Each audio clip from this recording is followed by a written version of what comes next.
Slavă lui Dumnezeu stă în ascunderea lucrurilor, iar slavă împăraților stă în cercetarea lucrurilor. Proverbele 25, versetul 2.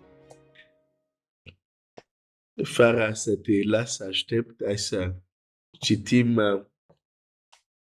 mesajul îngerului la soția lui Manoa, la mama lui Samson.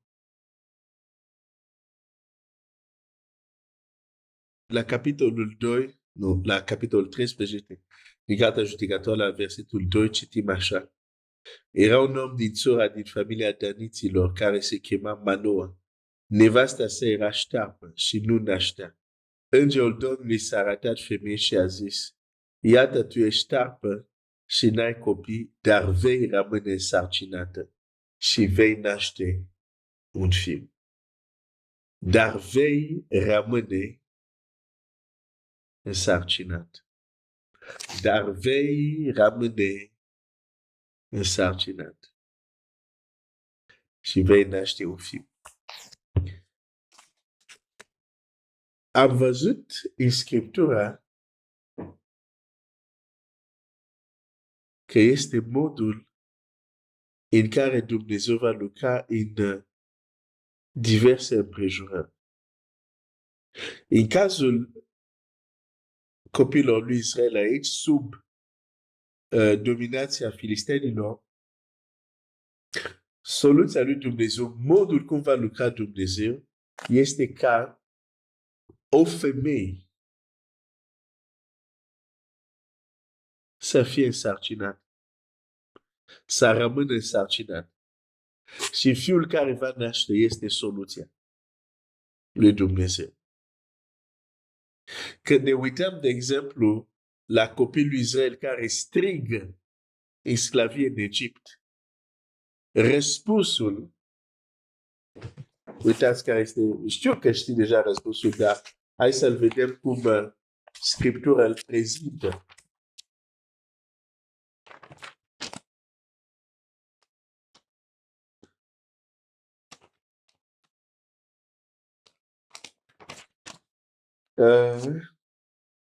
Deci, Exodul 1,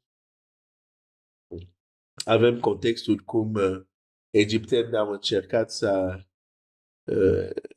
să fie mai înțelepți și să nu se mulțească prea mult copilul lui Israel, până să se ajunge la porunca unde orice copil de parte bărbătească să fie aruncat în apă. Și la capitolul 2, din cartea Exod, citim la versetul 1. Un om din casa lui Levi luase de nevastă pe o fată a lui Levi. Femeia aceasta a rămas însărcinată și a născut un fiu. Și asta e soluția lui Dumnezeu. Moise. Dar cum să vină Moise? O femeie să rămână însărcinată. Ok. Să mergem în alt loc. Hai să mergem în cartea lui Samuel. Cartea lui Samuel. Biblia este plină de indicii, dar trebuie să ne uităm, ți-am zis, cu bagare de seamă.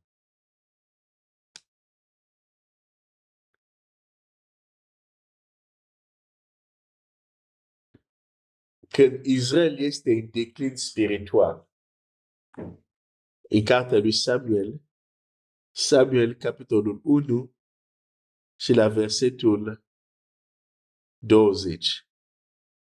Când i s-au împlinit zilele, Ana a rămas însărcinată și a născut un fiu. Ai, ai, ai, ai, ai, ai, ai. Vezi ceea ce văd? Biblia putea doar să spună a rămas însărcinată.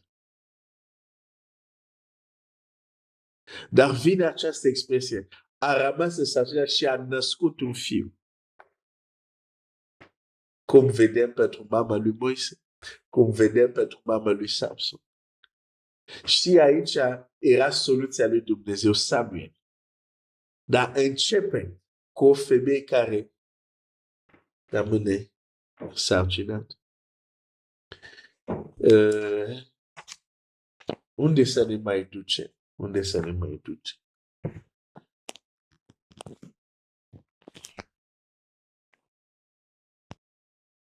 Isaia 6, versetul 14. De aceea Domnul Iisus va da un semn. Iată fecioară, va rămâne însărcinată, va naște un fiu și va pune numele Emanuel. Ai, ai, ai, ai, ai, ai, ai. Chiar mântuirea noastră, cel mai mare plan de izbăvire, eliberare, scapare, Dumnezeu procedează cu femeie va rămâne însărcinată și va naște un fiu. Deci, când vezi asta în Scriptură, nu are cum să fie întâmplat. Trebuie să ne uităm cu băgare de seamă și să vedem înțelepciune a lui Dumnezeu în acest mod de acțiune. Ca să ne ajute și pe noi să înțelegem cum în anumite împrejurări în viața noastră Dumnezeu va acționa într-un mod similar. Nu neapărat mult a mult că trebuie să se nască un copil, poate uneori se va întâmpla așa, dar mă interesează partea spirituală, înțelesul spiritual a acestei declarații, care sunt, pentru că din punct de vedere, hai să zic că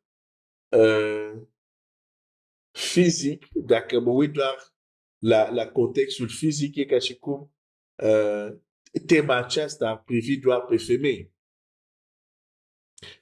Pentru că, din punct de vedere fizic, femei sunt cele care pot rămâne însărcinate.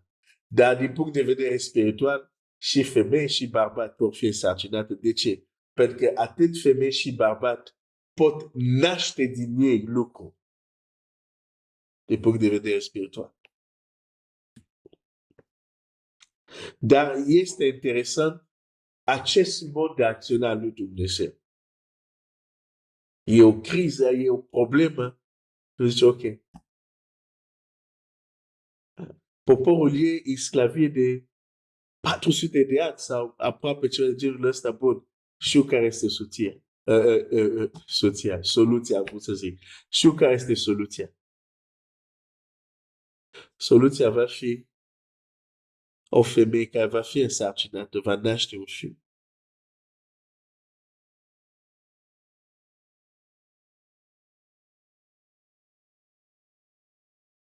În vremea lui Samuel, declin spiritual, nu mai avea un lider. Preotul Eli era bătrân, iar fiul lui n-aveau să ia locul lui, că n-a umblat după caile lui Dumnezeu. Care va fi soluția? O femeie va rămâne însărcinată și îl va naște pe Samuel. Toți au păcătuit și lipsit de slava lui Dumnezeu. Care va fi soluția pentru omenirea? Iată, fecioara va fi însărcinată și va naște un fiu. Femeia care rămâne însărcinată și care naște un fiu transmite un mesaj foarte adânc. Știi, Dumnezeu este, aș vrea, nu știu cum să zic asta, dar să fiu înțeles corect. Dumnezeu este prea înțelept să facă ceva doar așa, fără motiv. Nu știu dacă... Nu, gândește-te la... Și folosesc cuvântul ființă pentru că nu am alt cuvânt.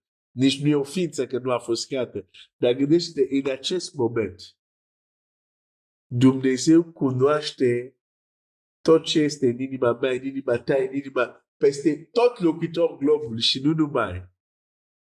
Ce în inima și fapturi celeste, care le zice fapturi spiritual. Că Satan a zis în inima lui și Dumnezeu a știut ce era în inima lui. Deci cunoaște și ce gândesc îngeri. Și tu crezi că o astfel de ființă poate folosi o metodă de a mântui doar așa, fără acea metodă să exprime înțelepciunea lui și modul lui de a lucra. Dacă gândim așa, înseamnă că sunt multe lucruri care nu le știm despre Dumnezeu. Dumnezeu e prea înțelept să alege o cale de a ajuta, de a mântui, doar așa, fără motive. Și fără ca această cale, metoda care alege, să reprezinte și să ne vorbească de înțelepciunea lui. Dar dacă nu ne uităm cu băgare de seamă, nu avem cum să o vedem. Dar acest mod de a mântui, de a elibera, ne spune multe despre înțelepciunea lui Dumnezeu și cum lucrează. De exemplu, chiar și o celulă, o simplă celulă, îți spune despre înțelepciunea lui Dumnezeu. Dar dacă nu ai microscop să te uiți la o celulă, n-ai cum să vezi. Deci multe lucruri ne arată înțelepciunea lui Dumnezeu, dar trebuie să ne putem uita cu băgare de seamă.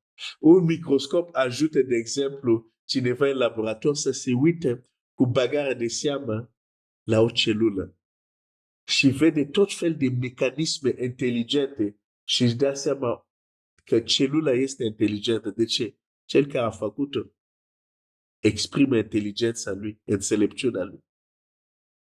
Chiar prin celulă doar. Cerurile spun slavă lui Dumnezeu. Ce înseamnă? Dacă ne uităm cu băgare de seamă, începem să decodem sau să vedem cât de înțelepce Dumnezeu doar văzând stelele. Dar nu oricine poate vedea asta. La fel cum doar acei magi care aveau o anumită înțelepciune au putut, uitându-se la cer, să ajungă la concluzia s-a născut un mare împărat din Israel. Ceilalți se uitau la cer și fluierau. N-au văzut nimic deosebit. Tot așa putem să ne uităm. Ok. Manoa, soția lui, care nu naștea, a născut. Ok, ce frumos, uite, are acum un copil. Foarte bine. Ce frumos. Nu. E mai mult decât atât. Dar trebuie să ne uităm cu băgare de seamă.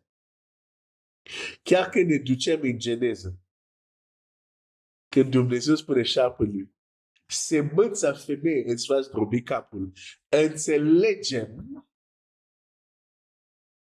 un mod al lui Dumnezeu de a lucra, care deja Dumnezeu ne-l prezintă.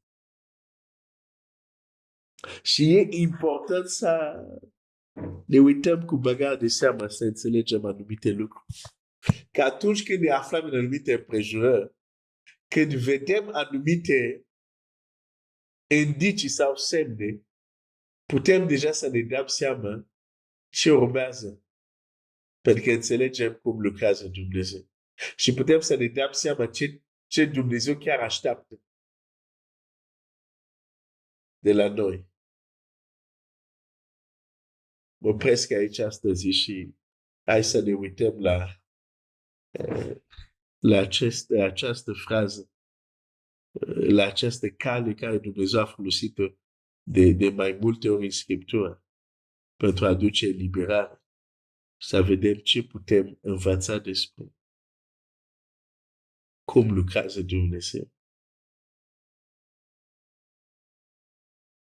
Nu e singura metodă care o folosește, dar este o metodă care deja a folosit-o și pentru probleme extrem de importante. Deci ne spune deja că este o metodă care, un mod de a lucra care este în inima lui. Dumnezeu să te binecuvânteze.